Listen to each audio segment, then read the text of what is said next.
আজকের মতো রাজসভা এখানেই শেষ।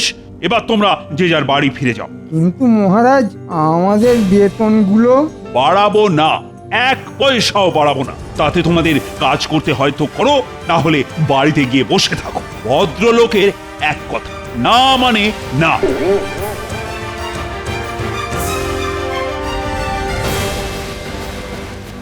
এবার কি হবে?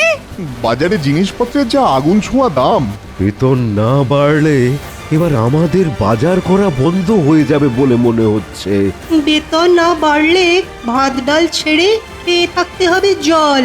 বাবারে বাবা, এ একেবারে মরার কল। আমি তো চেষ্টা করলাম, কিন্তু মহারাজ যখন একবার না বলে দিয়েছেন, তখন সেটা হ্যাঁ আর হবে না। কে বলেছে হবে না? হাল ছেড়ে দিলে চলবে না। যে করেই হোক মহারাজের নাকে হ্যাঁ করাতেই হবে। ওই অমনি গোপাল নিজের বুদ্ধি ফলাতে শুরু করে দিয়েছে। শুনুন সবাই, আমি আপনাদের সবাইকে একটা বুদ্ধি দিচ্ছি। আগামীকাল যখন আপনারা রাজসভায় আসবেন, তখন মহারাজের জন্য কিছু একটা উপহার নিয়ে আসবেন। কেমন কেমন উপহার গোপাল? অন্যরকম উপহার, যেমনটা মহারাজ সচরাচর পান না। অন্যরকম উপহার? সেটা কোথায় কিনতে পাওয়া যাবে শুনি? কেনার কি দরকার? সেসব তো আপনাদের কাছেই আছে। আমাদের কাছে আছে? আগে হ্যাঁ, আপনারা যারা যে কাজে পারদর্শী, আগামীকাল রাজসভায় মহারাজকে সেই কাজটাই উপহার দেবেন। এই ধরুন, সভাকবি ভালো কবিতা লিখতে পারে, রাজবৈদ্য ভালো পাচন তৈরি করতে পারেন, সেনাপতি ভালো তলোয়ার চালাতে পারে। বুঝেছি গোপাল, বুঝেছি। হ্যাঁ হ্যাঁ, আমরা সবাই বুঝেছি। তোমার বুদ্ধিমতো চললে আমাদের বেতন বাড়বে বলছো?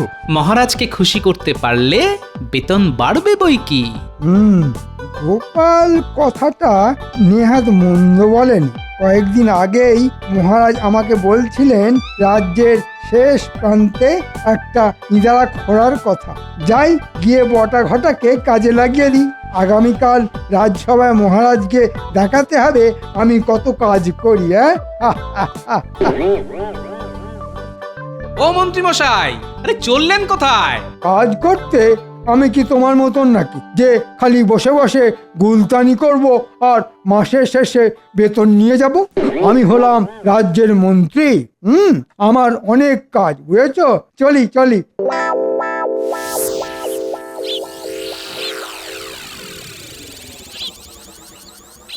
নে নে নে নে নে, এবার কাজে লেগে পড়, কাজে লেগে পড়। আচ্ছা মন্ত্রী মশাই।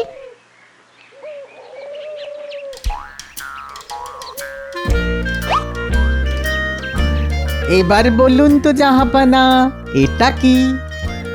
এটা তো কমলা লেবু, ঠিক বললাম তো?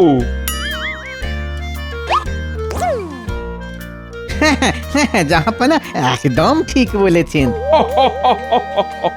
আমি হলাম বাংলার নবাব, আমি ভুল করতেই পারি না। এটাও আপনি ঠিকই বলেছেন জাহাপানা, একদম ঠিক বলেছেন।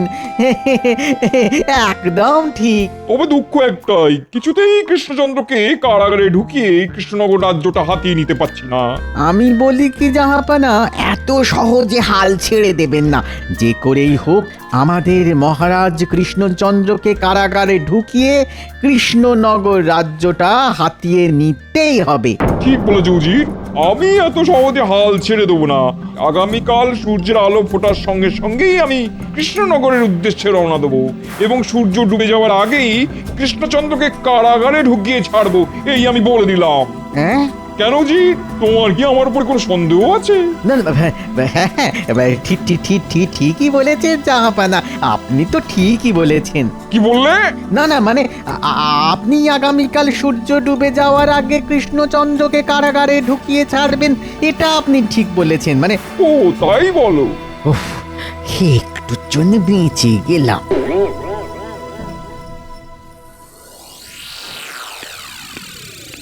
জয় মহারাজ কৃষ্ণচন্দ্রের জয়। জয় জয় মহারাজ কৃষ্ণচন্দ্রের জয়। বসো বসো বসো, সবাই যে যার আসনে বসো। কি ব্যাপার সেনাপতি?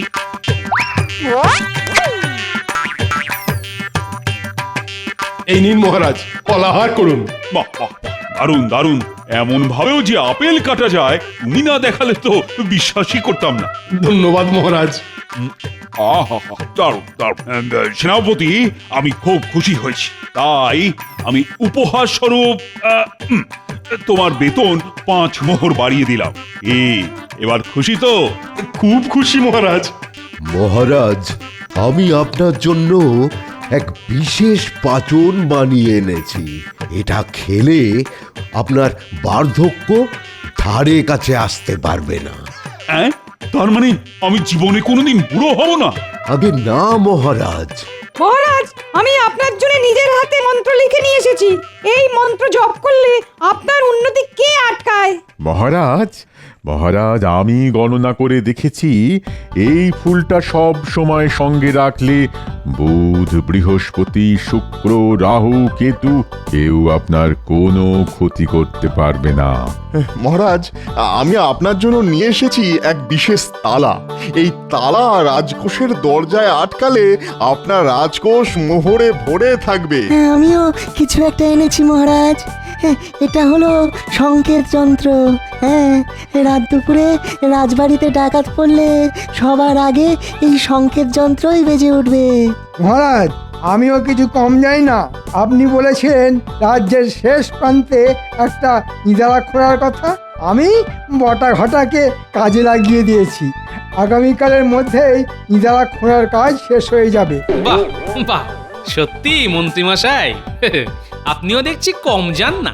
এইবার বুঝেছি কাল মন্ত্রীমশাই কাজ আছে বলে চলে গেল কেন। মহারাজ, সবাই এনেছে উপহার, আমি কেন যাব বাদ? আকাশে সূর্য যেমন একটা, তেমনি একটা চাঁদ। কবিতা লেখাই আমার পেশা, তাই লিখেছি 2-1 কলি। যদি মহারাজ অনুমতি দেন কবিতাটা তাহলে বলি। দিলাম দিলাম অনুমতি। না, শুরু করো সভাকবি। শোনো শোনো শোনো সবাই, বলি এক গল্প। এক যে ছিল রাজা, তার রাগ যে ভারী অল্প।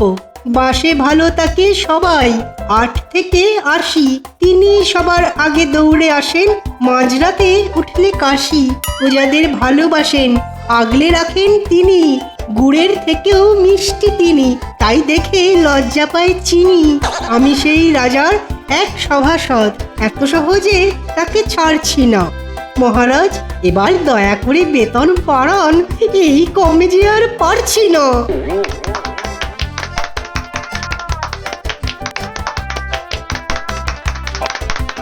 সাবাস সাবাস সভাকবি, সাবাস। তুমি একটা কবিতা দিয়ে আমার সম্পর্কে কত ভালো ভালো কথা বললে, শুনে আমার চোখে জল চলে এলো। আমি আমি অবশ্যই তোমাদের বেতন বাড়াবো। না না না না না, সবার নয় মহারাজ। গোপাল আপনার জন্য কিছুই নিয়ে আসেনি, তাই ওর বেতন বাড়াবেন না। হ্যাঁ, সত্যি তো গোপাল, সবাই আমার জন্য কিছু না কিছু নিয়ে এসেছে, একমাত্র তুমি ছাড়া। আগে সবাইকে এই বুদ্ধিটা কে দিয়েছে একবার জিজ্ঞাসা করে দেখুন না মহারাজ। এই রে, গোপালকে বলতে দিলে চলবে না, তাহলে মহারাজ সত্যিটা জেনে যাবে। আমি যদি গতকাল... চুপ করো গোপাল, আর অজুহাত দিও না তো। হ্যাঁ হ্যাঁ, এবারে সব বন্ধ করো। আমি সভাকবির কবিতা শুনে আপ্লুত এবং তোমাদের কাছ থেকে উপহারগুলো পেয়ে খুবই খুশি হয়েছি। তাই আমি ঘোষণা করলাম, আজ থেকে গোপাল বাদে সবার বেতন আমি 5 মোহর করে বাড়িয়ে দেব। এটা কিন্তু ঠিক করলেন না মহারাজ। কি ঠিক করেনি কৃষ্ণচন্দ্র? শুনি শুনি। নবাব বাহাদুর, আপনি? আগে সেটা মহারাজের মুখ থেকেই শুনুন না। বলো বলো শুনি কৃষ্ণচন্দ্র। না মানে, আমার সভাসদরা তো এক একটা রত্ন।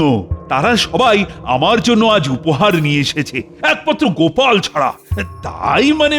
বাবা বাবা, তা আজ কি কি উপহার পেলে দেখাও দেখি। এই দেখুন জাহাপানা। তবে সব থেকে বড় উপহারটা আমি আপনাকে চোখে দেখাতে পারবো না, কারণ সেই উপহার চোখে দেখে নয়, কানে শুনে উপভোগ করতে হয়। বেশ বেশ, তবে তবে শোনাও শুনি। আপনি তো জানেন নবাব বাহাদুর, আমার রাজসভার সদস্যদের মতন সভাসদ গোটা বাংলায় কোনো রাজারই নেই। আমি রীতিমতো গর্ববোধ করিয়ে দিই সবাইকে নিয়ে। আজ আপনাকে তার একটা ঝলক আমি দেখাবো। শোনাম। রাজসভার সভাসদদের নিয়ে কৃষ্ণচন্দ্রের বড্ড দিমাগ হয়েছে দেখছি। সভাকবি আজ এমন একটা কবিতা লিখে নিয়ে এসেছে যেটা শুনলে আপনি আপনার চোখের জল ধরে রাখতে পারবেন না, আমি কথা দিলাম। এই সুযোগ জাহাপনা কৃষ্ণচন্দ্রকে চেপে ধরুন। বুঝেছি হুজির, বুঝেছি। তাই নাকি? আর কবিতা শুনে যদি আমার চোখ দিয়ে জল না বেরোয় তখন?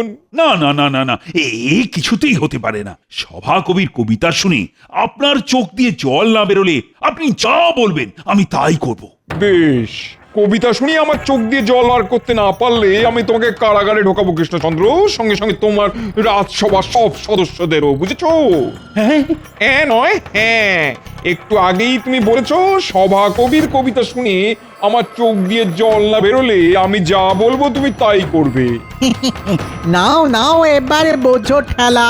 একেই বলে গোদের উপর বিষ ফোঁড়া। মহারাজ, আপনি নিজের হাতে নিজের কবর খুঁড়লেন। তুমি চুপ করো না গোপাল। আমাদের সভাকবি কবিতা শুনিয়ে নিজের বেতন যখন বাড়াতে পেরেছে তখন নবাব বাহাদুরকেও নিশ্চয়ই কাঁদাতে পারবে। সভাকবি, শুরু করো তোমার কবিতা। হ্যাঁ হ্যাঁ, তবে করি শুরু। বুক করে দুরু দুরু। শোনো শোনো সবাই, বলি এক গল্প। এক যে ছিল রাজা, তার রাগ বড় অল্প। বাসে ভালো তাকে সবাই, 8 থেকে 80। তিনি সবার আগে দৌড়ে আসেন, মাঝরাতে উঠলে কাশি। প্রজাদের ভালোবাসেন, আগলে রাখেন তিনি। গুড়ের থেকেও মিষ্টি তিনি, তাই দেখে লজ্জা পায় চিনি। আমি সেই রাজার এক সভাসদ, এত সহজে তাকে ছাড়ছি না। মহারাজ, এবার দয়া করে বেতন বাড়ান, এই কমে যে আর পারছি না। দূর, চোখের জল তো এলোই না। এ তো তোমার জয়গান করছে, আমার কি? চলো কৃষ্ণচন্দ্র, এবার কারাগারে ঢুকবে চলো। নবাব বাহাদুর, দয়া করে এত তাড়াতাড়ি কোনো সিদ্ধান্ত নেবেন না। আমি বলি কি, আপনি আমাদের একটা দিন সময় দিন। কি করবো জির? দিয়ে দিন সময়। আপনি তো জানেন আপনি না চাইলে আপনার চোখ থেকে এক ফোঁটাও জল পড়বে না, সে যত ভালোই কবিতা হোক না কেন। ঠিক বলেছ উজির, বরং সময় দিয়ে কৃষ্ণচন্দ্রকে একটু চাপে রাখা যাবে। ঠিক আছে, বেশ বেশ, আমি আজ কৃষ্ণনগরী থেকে গেলাম। আগামীকাল কবিতা শুনে তবেই মুর্শিদাবাদে ফিরবো। চলো চলো উজির, চলো।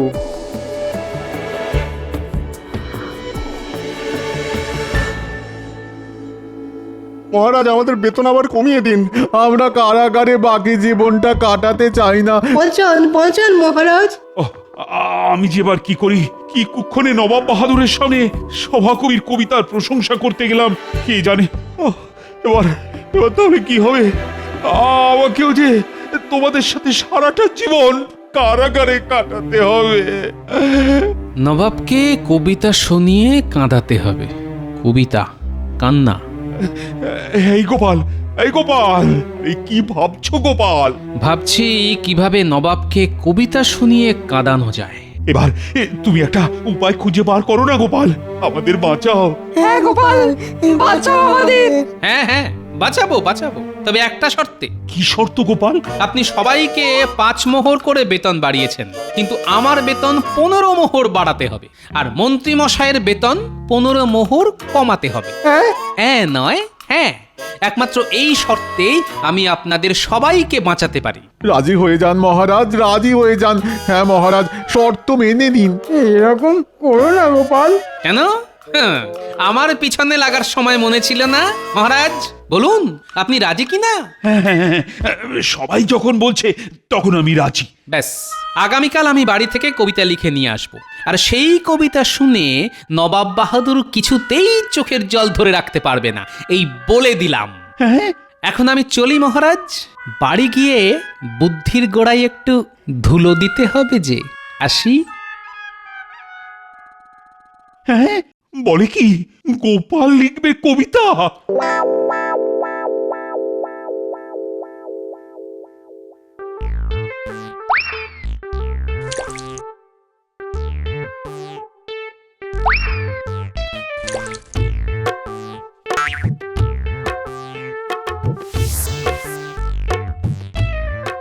আহ, কি করছো গিন্নি? বলি চোখে দেখতে পাচ্ছ না নাকি কি করছি? সন্ধ্যাবেলা লোকে কি করে শুনি? বেশ বেশ বেশ, সন্ধে দেওয়া হয়ে গেলে আমাকে একটু মুড়ি মেখে দিও তো। মহারাজ মহা বিপদে পড়েছেন বুঝলে। মুড়ি খেয়ে পেট না ভরালে মহারাজকে বাঁচানোর বুদ্ধি কিছুতেই মাথায় উঠে আসবে না। এ কি? যা, কি হলো গিন্নি? কি আবার হবে? প্রদীপের তেল শেষ। এই তোমাকে গতকাল বললাম না বাজার থেকে সর্ষের তেল নিয়ে এসো, এনেছিলে? এই রে যা, একেবারে ভুলে গেছি। ঠিক আছে গিন্নি, একদিন সন্ধ্যেবেলা প্রদীপ না জ্বালালে কিচ্ছু হবে না। তবে শুনে রাখো, একদিন সন্ধেবেলা মুড়ি মাখা না খেলেও কিছু হবে না। হ্যাঁ নয়, হ্যাঁ, শুধু প্রদীপ জ্বালাতে নয়, মুড়ি মাখাতে গেলেও সর্ষের তেল দরকার। না না, আমি এক্ষুনি যাচ্ছি বাজারে। তুমি দাঁড়াও গিন্নি, আমি ছুটতে যাব আর দৌড়ে আসবো।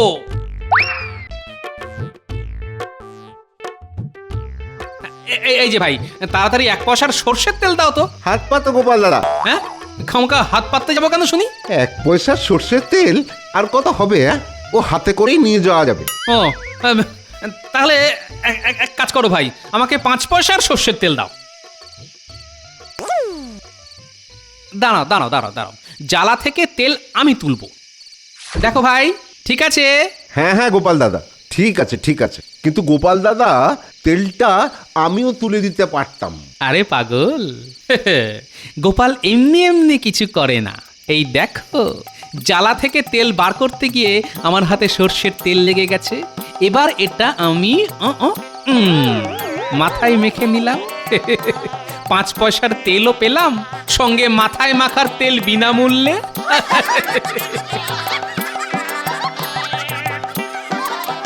হ্যাঁ সত্যি, গোপাল দাদার কত বুদ্ধি।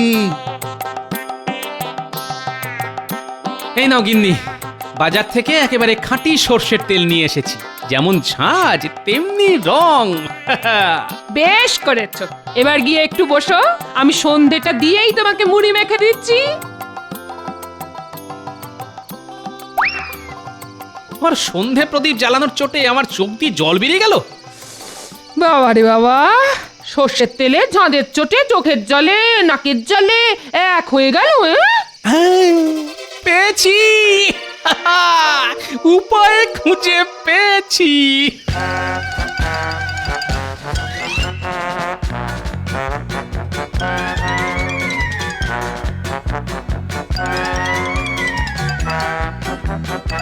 এই এই এই এই, কি করছো এটা তুমি?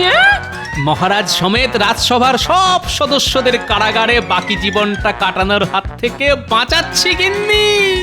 এটাই হলো আমার মোক্ষম অস্ত্র। না, এবার মুড়ি খেয়ে কবিতাটাও লিখে ফেল। কাল একেবারে কাক ভোরে আমাকে একবার রাজবাড়ি যেতে হবে।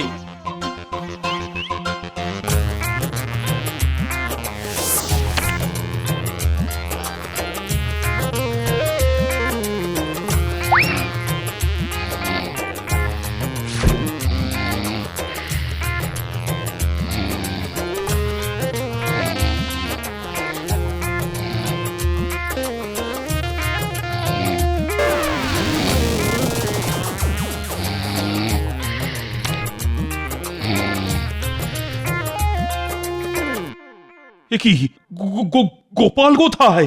আগে এসে থেকে তো আমি সেটাই ভাবছি মহারাজ। মহারাজ, ওই দেখুন, গোপাল বোধহয় কবিতা লিখে নিয়ে এসেছে।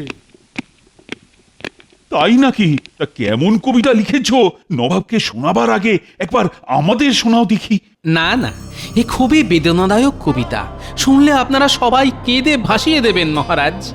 তার চেয়ে বরং একেবারে নবাব বাহাদুরকে যখন শোনাবো তখনই শুনবেন। চলুন চলুন, এবার তাড়াতাড়ি নবাব বাহাদুরের ঘরে চলুন।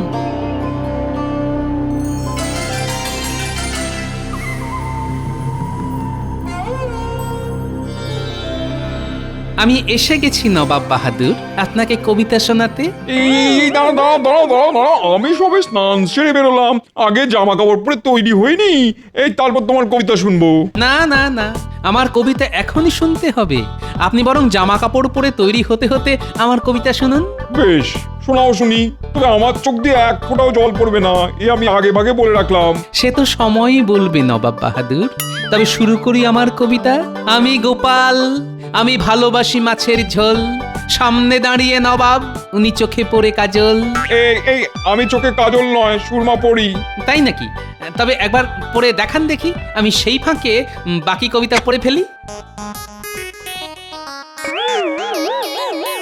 শুরু করি তবে। হ্যাঁ হ্যাঁ, শুরু করো শুরু করো। নবাব একজন ভালো মানুষ, নুন দিয়ে খান লুচি হঠাৎ করে লাফিয়ে ওঠেন পড়লে দাঁতে পাথর কুচি পাশে দাঁড়িয়ে উজির বেটা মুচকি মিচকি হাসে খাওয়ার পরে গাধার মতন মুখ ঘষে ঘাসে। কি বললে?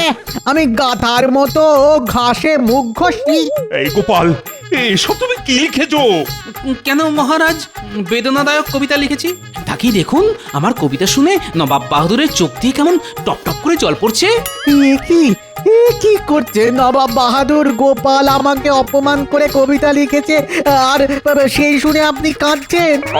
ওরে বাবা, হায় আল্লাহ, উফ কি ঝাঁজ, উফ কিসের ঝাঁজ জাহাপানা? চোখের জল কিছুতেই ধরে রাখতে পারছি না। আমার কবিতার ঝাঁজ। নবাব বাহাদুর আমার কবিতা শুনে কেঁদে ফেলেছেন। তার মানে আমাদের আর কারাগারে বাকি জীবনটা কাটাতে হবে না। কি মজা, আমরা বেঁচে গেলাম। ওরে, চোখে আমি সব ঝাপসা দেখছি কেন? উজির, আমাকে মুর্শিদাবাদে নিয়ে চলো। আমি এখানে আর এক মুহূর্ত থাকবো না। চলুন চলুন জাহাপানা, চলুন, এখানে আর থাকা উচিত না। চলুন চলুন চলুন।